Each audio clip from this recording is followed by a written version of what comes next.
భూ ప్రపంచం మొత్తం వాటర్ ఉంది. వాటర్ ఉందని ఎట్లా నిలిపించాలి? ఏ విధంగా నిలిపించాలి? కనబడని వాటర్ ఉంది. ఆ వాటర్ నిలిపించాలి. ఎట్లా నిలిపించాలి? ఎవరైనా చెప్పినాక నమ్మడు, నేను కూడా నమ్మడు, ఎవరు నమ్మరు, నమ్మే సిద్ధం లేదు. అయితే నిలిపిస్తా. ఎట్లా నిలిపించాలంటే ఇక్కడ వాటర్ ఉంది, వాటర్ ఉందని తెలవాలని ఏం చేయాలి? రాయేస్తాం. రాయేసి కింద పడుతుంది.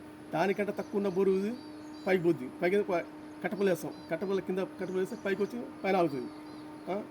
ఇలా వాటర్ ఉంది తెలిసిందిగా. ఇదే విధంగా ఇక్కడ ఖాళీ స్థలం ఇక్కడ ఏం లేదు, ఇక్కడ వాటర్ ఇక్కడ ఏం లేదు, రాయేస్తాం. రాయేసి కింద పడుతుంది. దీనికంటే తక్కువ బరువు ఉంది, పైకి వస్తుంది. పైకి వచ్చి దాకా పోతుంది. ఏది వెళ్తురు కాకపోతే బుగ్గ అనుకో, సరే వెళ్తురు ఎందుకు పైకి పోతుంది. అంతే ఈ లెక్క ప్రకారం ఏమర్థమైంది? దానికి ఉన్నట్ట లేనట్ట, ఇది వాటర్ ఉన్నట్ట లేట. ఇప్పుడు అర్థం కాలేదా? అయితే కరోనా పురుగు ఈత కొట్టుకుంటూ వస్తుంది దీనివల్లనే. ఇక మీకు అర్థం కాకపోతే ఇంకా కొన్ని 100,000 కోట్ల సంవత్సరాలకైనా ఇది ఓకే అవుతుంది, అంతేగాని వేరే విధంగా లేదు.